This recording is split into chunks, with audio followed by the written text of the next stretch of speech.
Is Tunisia returning to one-man rule?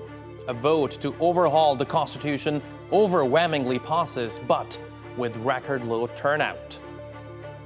I'm Jafar Hasnan, and today's newsmaker is Tunisia's referendum.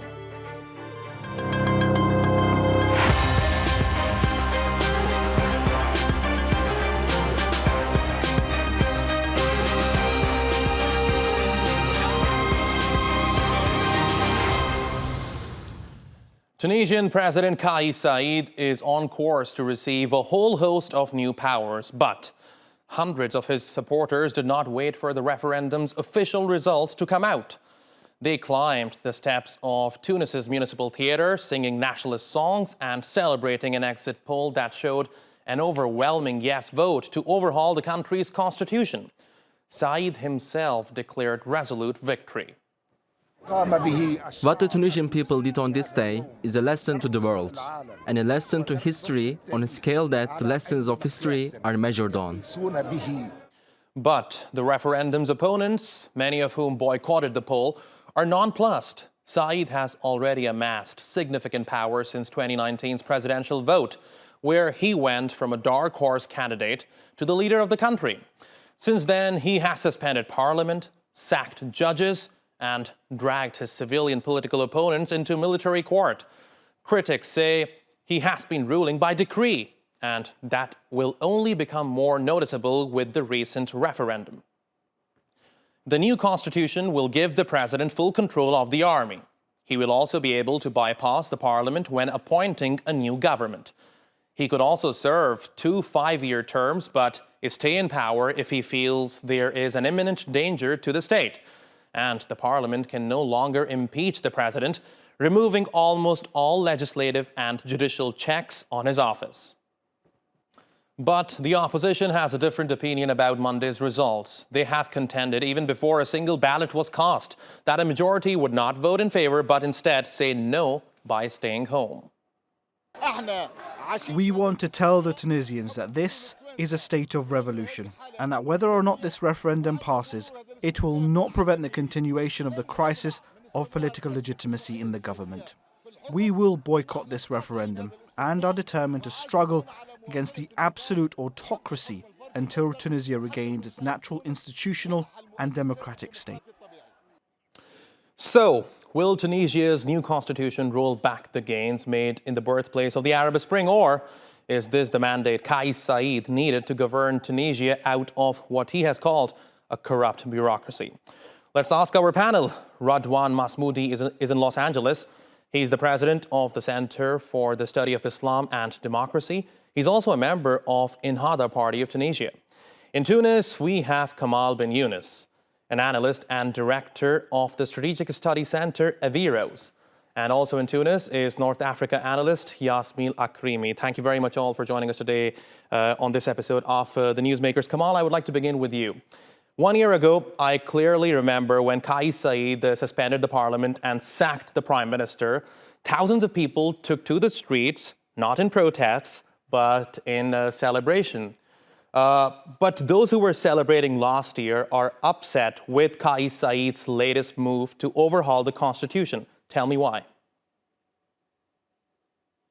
I think that we are in long-term democratic transition in Tunisia with sometimes more success for policymakers supporting democracy, and sometimes with more success for the people who are against democratization, not only in Tunisia but in all the region. And we have regional players working in Libya, in North Africa, in Sahel, Maghreb, in all MENA region, Arab region, who are against any possibility of a return of a new Arab revolution or Arab uprising. What happened in Tunisia is connected with what happened in other regions. Kais Saied succeeded 3 years ago when about 70% of Tunisians supported his democracy proposal. But last year we had military coup, and the people have been in the street after 2 years of global economic, social, political crisis. No, but Kamal, my point is last year when Kais Saied suspended the parliament and sacked the prime minister, I clearly remember thousands of people took to the streets in celebration.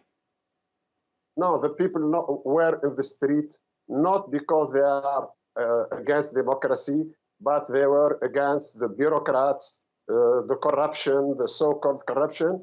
And what happened last year in the street, during the day, we had people marginalized, jobless, the people asking a job, asking political, economic reforms, and other people were supported by ex-ruling parties, supported by Averroes, connected to the farmer president political party, and extreme leftists, extreme nationalists who were against democracy. But 1 year later, the situation changed. The people had hope that Kais Saied will have immediately political and economic reform, social reform. But now they know that in reality on the ground, we had problems. Now we have more problems. We have jobless. We have more. You have made your point. Let me move to Yasmine now. Now, Yasmine, we heard from Kamal. Kamal is calling this a coup, and many opponents of Kais Saied also say that this is a coup. Tell me, why do you think they think like that? Well, it is a coup if you think about it. Now, it's been a year after Kais Saied undertook all powers and all prerogatives in what he called a state of exception and a very personal and extensive interpretation of Article 80 of the 2014 Constitution, the 2014 Constitution that is now suspended and gone. But I do not agree that people who voted for Kais Saied or people who were out in the streets a year ago are against democracy. They were mainly, and until today, against Ennahda's rule and its allies and the decade of corruption, of clientelism, of joblessness, of all of these things that people made the revolution about in 2011 that only gotten worse in a decade. So that was mainly about it. This is not a democratic question here. People want stability, people want economic reforms, people want their country to be great again, if I dare to say so. So this is not a problem of being pro or against democracy. This is a problem of people's expectations that haven't been met, Tunisians' expectations. Okay, but people have different expectations in Tunisia, as I understand from what you have just said. There's a faction which is supporting Kais Saied, then there's a faction which is against Kais Saied, and that perhaps plays into the division in the country right now. Definitely, but there's a larger, if I read the numbers right, there's the largest portion does not care.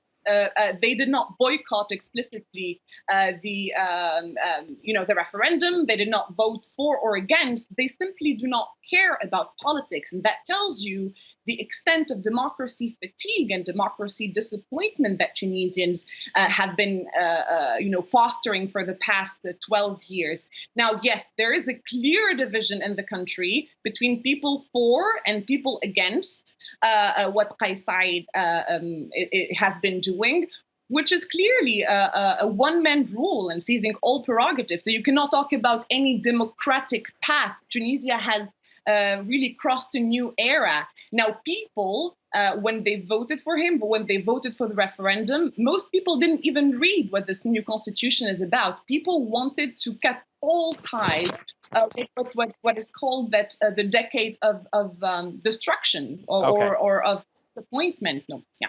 Okay, now Yasmine, you mentioned boycotting the referendum. Let me put it to Radwan. Radwan, now the opposition parties mainly boycotted this referendum, but was it really a good idea? I mean, don't you think they kind of shot themselves in the foot by handing over what Kais Saied wanted? No, I don't think so. I personally initially urged Tunisians to go to the polls and to vote no against this constitution. I did this almost 2 months ago. But we all realized soon after that there is no minimum guarantee of a free and fair elections. These elections were totally controlled by Kais Saied he removed the independent electoral commission and appointed his own people who support Kais Saied were in charge of the election from A to Z, including removing observers. Typically, we have about 10 to 20,000 independent observers who observe all the polling stations throughout the country. This year or this time, there was less than 1,000 who were approved by the Electoral Commission to go observe. That's less than 10% of the polling stations had independent observers. 90% of the polling stations had no observers at all, and this is very dangerous. I personally do not trust the results that are coming out of this referendum. I think they were greatly inflated. Wait, I just want to make sure I get this right. So you are saying that these elections were rigged? Yes, absolutely. There was no guarantee. This was not free and fair elections. There were so many mistakes and abuses of the electoral process. Again, in the campaign, in who campaigns for and against. The President Kais Saied himself gave a speech yesterday during the election on national TV, urging people to go to vote and to vote yes on the constitution. And this is clearly illegal under the electoral code. So there were so many abuses. Okay. I think that that's why the opposition parties initially wanted to participate, but all of them at the end said, we can't really participate. This is fake. The boycott really did not work in their favor, did it? I mean, Kais Saied turned out to be the winner in the end. Now, Kamal, I would like to come to you. I want to get your thoughts on this boycott. Okay, Radwan, but be very, very quick.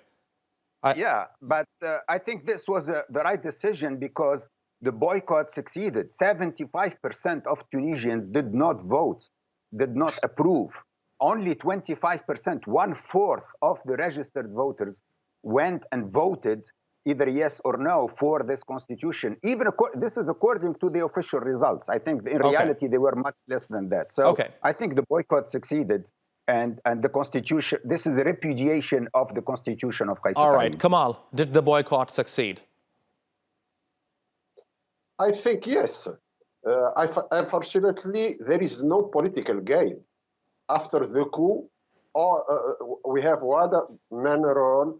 Everything is concentrated in presidential palace, executive power, legislative power, judiciary power. There is no independent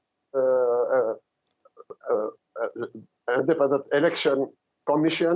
There is no independent justice commission. Everything now is concentrated under the power of Carthage and presidential palace. There is no democracy, there is no campaign, and we have, for the majority, as our colleague said, for the majority, the big causes of the revolution in 2010 was social and economic. During last 10 years, we have failure in social economic level, and at this level, we have big new failure during last year. All right. Now, Yasmine, I would like to come to you. Undoubtedly, Tunisia has been going through a political turmoil for many years, and most of the people in the country, if not most, many of them, blame the political chaos on parties which are in the opposition right now. And the supporters of Kais Saied, if I'm not mistaken, believe that this new constitution will simplify the system of government and diminish the political chaos that has been largely caused by the opposition parties. What are your thoughts on that? Well, the 2014 constitution's political system was the result of a consensus. So it was a semi-parliamentarian regime with a strong parliament, but also a directly elected president. That did not work for several reasons, but I think the main reason was that political parties did not have enough democratic culture to be able to function together, especially within the parliament. And we've seen scenes of chaos within the parliament. It was an incapacitated parliament for years because there was a problem of legitimacy. They wouldn't even, say that the other party has the right to exist in the political game. I just want to make sure if I get this right. So Saied's supporters do have a point here. They do have a point.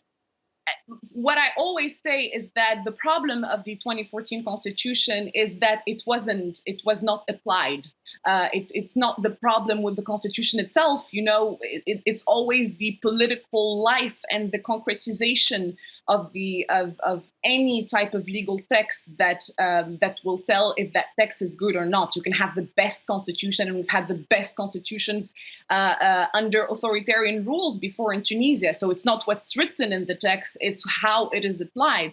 I think the 2014 constitution was a constitution that all people put every blame on because it was easier to think of it that way. But I think it is mainly a problem of democratic culture within political parties. Okay. Radwan, I would like to come to you now. Not long ago, the party you represent, the party you are a member of, was in power in Tunisia. You had the majority in the parliament before it was suspended by Kais Saied. And frankly, your opponents say your party never delivered on the promises it made after the 2011 revolution. And perhaps that is responsible for bringing Tunisia to where it is right now, isn't it? Well, look, I agree that there were a lot of mistakes made by Ennahda and by other parties. I agree also that the Tunisians as a whole, the Tunisian people, were not happy with the results of democracy in the last 10 years. But to put all the blame on Ennahda, I think, is wrong and really totally misguided. Ennahda was ruling only for 2 years. When it had the prime minister's office, the head of the government was from Ennahda in 2012, 2013. Then that's it, only 2 years. In 2014, it was an independent technocratic government. Ennahda had absolutely no one in that government. Then in 2015, Ennahda Tunis won not only the president of the country, the president of the parliament, and the president of the government.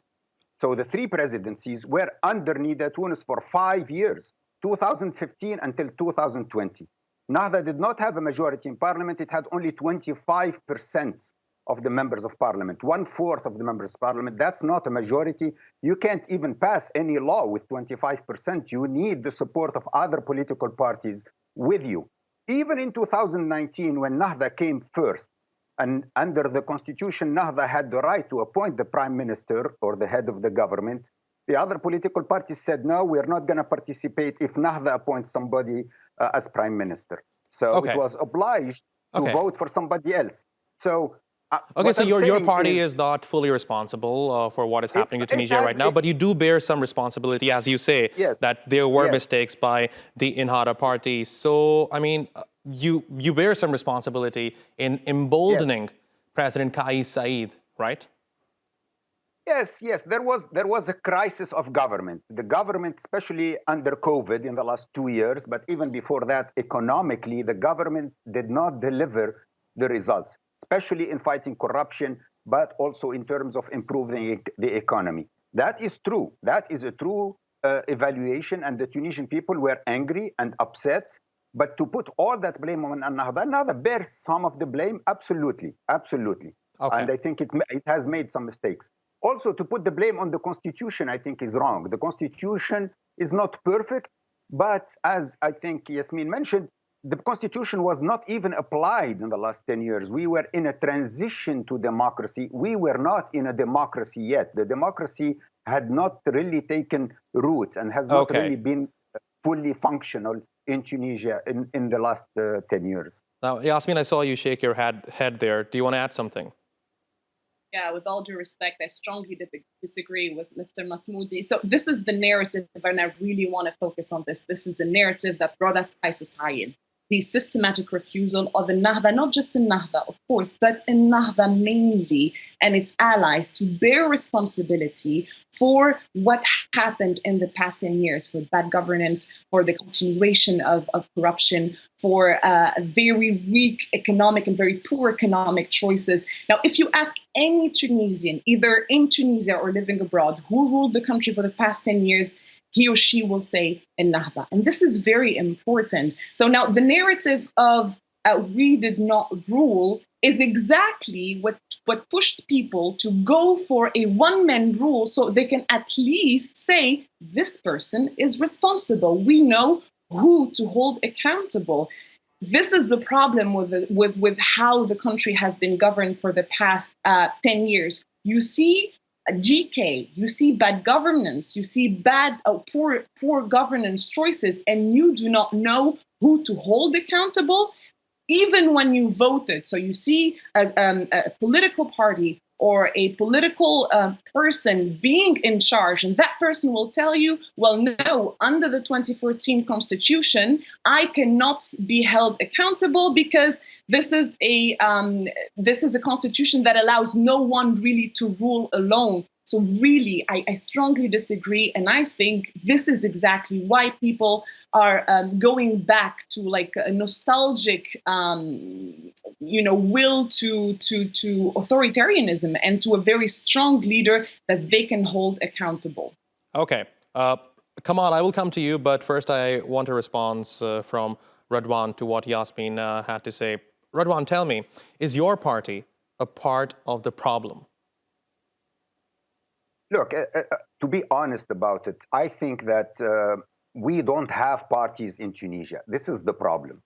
Ennahda is not yet a fully functional party. Since the revolution, Ennahda has not really transformed itself into a fully functional party with a clear program. But there is no other party in Tunisia. It takes time to build real parties.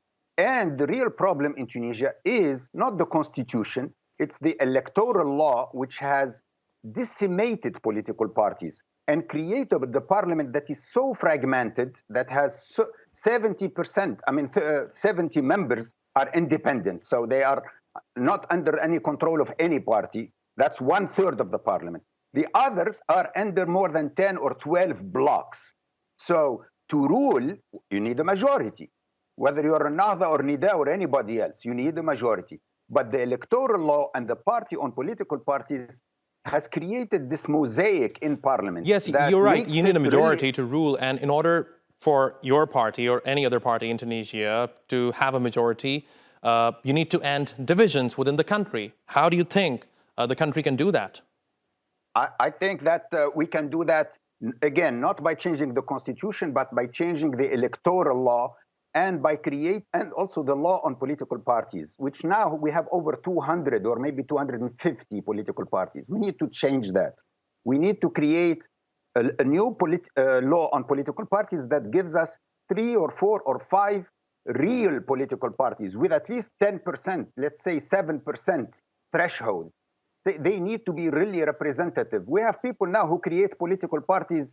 It's easier to create political parties than an NGO in Tunisia right now. And so it has created this really kind of funny situation where we don't have any political parties because there are so many divisions. Okay. So we need to start by creating real political parties and then let them govern. Also, when the electoral law, we need to give a majority and let the majority govern, not have so many again, fragmented and divided parliament. This is a true problem in Tunisia, but to put all the blame on Ennahda, say, oh, Ennahda has failed. Ennahda didn't even have a majority when Tunis was ruling for 5 years. That's a fair point. That's a fair point. Now, Yasmine, we're in the dying minutes of the program, and I think this question is on a lot of people's mind at the moment. Given the recent developments, what does the future hold for Tunisia? Well, it's very hard to say. Now we went back to a slightly different version to the constitution of 1959, which was the constitution with which President Bourguiba and President Ben Ali ruled with. So this is just to give you a picture of the political regime on paper, of course. Now, there were 12 years of democratic transition, whether we like it or not, meaning Tunisians discovered some dimensions of citizenship, and I don't think you can go back in history with that. Now, I don't think it's up to President Kais Saied now, but it's up to the opposition, and not just talking about political parties, but also civil society organizations, and perhaps even the international community, to really shape how this new political era will be in Tunisia. And there is a very urgent need, first, of economic reforms, but of a strong and viable opposition to Kais Saied, and an alternative, because there will be future elections soon, and we need a viable alternative. Right. Yasmine, I'll have to give you the last word. Unfortunately, we are out of time. Radwan Masmoudi, Kamal Ben Younes, and Yasmine Akrimi, thank you very much for joining us today on this episode of The Newsmakers. And thank you for watching. You can follow us on Twitter @_Newsmakers, and be sure to subscribe to our YouTube channel. I'm Jafar Hasnan. See you next time.